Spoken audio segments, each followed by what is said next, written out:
BFM Business, Intégral Placement, les réponses aux questions. On continue de répondre aux questions que vous nous envoyez sur notre site bfmbusiness.com. Jacques, vous écoutez tout à l'heure Stéphane parler ou vraiment évoquer rapidement les fonds structurés.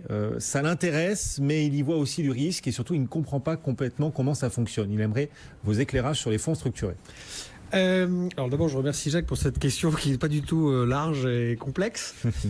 Alors le produit structuré, comment vous résumez ça on capte la performance sans prendre trop de risques. Voilà. Alors d'abord, on est exactement dans ce qu'on se disait tout à l'heure. On est dans une notion de ce qu'on appelle en finance, et c'est un gros mot pour nos auditeurs, on est dans la captation de bêta, c'est-à-dire on essaie de faire évoluer la variation de l'actif dans lequel on a investi par rapport à la variation des actifs de référence. Donc ça peut être un indice, ça peut être une poche d'actions, une poche d'obligations, etc., etc. En fait, on est dans la comparaison et on est dans le meilleur moyen d'aller chercher de la performance en limitant au maximum le risque. Et là, qui dit produit structuré, fonds structuré, ce que vous voulez comme appellation, ça peut toucher toutes sortes de familles. Je vais vous donner juste un exemple très simple parce que c'est celui qu'on utilise nous face à nos clients pour qu'ils comprennent. On va se prendre simplement une comparaison avec une action. Imaginons l'action Total. Je n'ai absolument pas d'intérêt dans le groupe Total, je vous rassure tout de suite.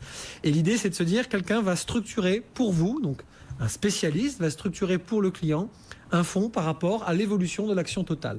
Il va y avoir des scénarios différents qui vont être suivants.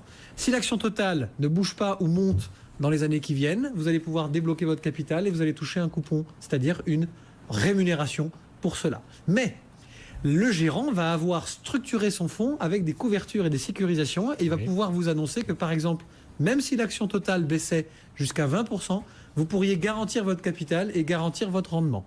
Qu'ensuite, entre par exemple moins 20 et moins 40, vous avez encore une garantie en capital, mais vous n'avez plus de garantie de rendement.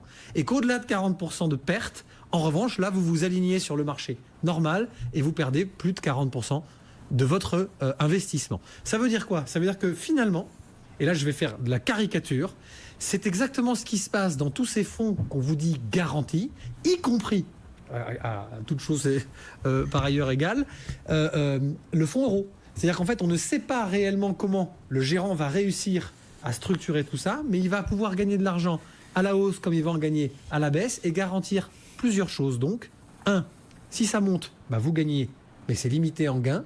Pourquoi? Parce que si ça baisse, vous allez soit protéger votre capital, même en termes de baisse, jusqu'à un certain degré de baisse grave. Exemple maintenant pour finir là-dessus, je citerai juste et je ferai juste une petite remarque à Jacques. En ce moment, il ne faut pas aller sur ce qu'on appelle les fonds structurés indiciels, puisque c'était la grande mode ces dernières années. Donc par exemple des fonds qui seront structurés sur l'Eurostoxx, sur le CAC 40, etc., etc. Pourquoi? Parce que les indices sont plutôt assez hauts en ce moment. Et donc il y a peu de chances que vous puissiez bénéficier d'une hausse à court terme vous permettant de bénéficier au maximum. Il y a quelques années, il y avait eu beaucoup d'échecs sur ces produits structurés. C'est mieux encadré aujourd'hui, il y a moins de taux d'échec, ça marche mieux, on peut davantage faire confiance à ces produits? Alors il y a eu plusieurs choses. D'abord, il y a eu beaucoup de taux d'échec justement sur ce que j'étais en train de vous dire, c'est-à-dire sur les produits structurés indiciel, puisqu'en fait, à partir du moment où vous montez un produit en pariant sur la hausse d'un indice qui est déjà haut, il y a peu de chances que ce que vous avez imaginé comme scénario favorable arrive. Il y a plus de chances que ce soit un scénario défavorable. Ça, c'est la première chose. Et la deuxième chose, et vous faites bien de faire cette remarque, mon cher Guillaume, il faut faire très attention à la liquidité de ce genre de produit, parce que forcément, si ça ne se déclenche pas tous les ans parce que l'indice ou l'action de référence n'a pas été positif, vous vous retrouvez coincé. Et donc, ça m'amène à répondre à votre question précise. Les grands problèmes qu'il y a eu sur ce type de produit, c'est qu'ils ont été conseillés à des gens qui n'étaient pas faits pour ça. Et là, pour le coup, la responsabilité, et je le dis avec beaucoup de transparence, incombe au réseau bancaire qui, à un moment donné, ont distribué à monsieur et madame tout le monde ce type de produit, alors qu'on est quand même sur un produit qui nécessite d'être un petit peu averti pour bien comprendre ce qui se passe.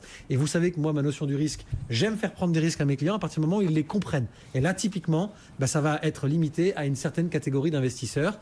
Et je sais que Laurent le dira si je ne le dis pas, il faut là aussi limiter dans son portefeuille à 5 ou 10% maximum, parce qu'on est typiquement sur un actif très spécifique.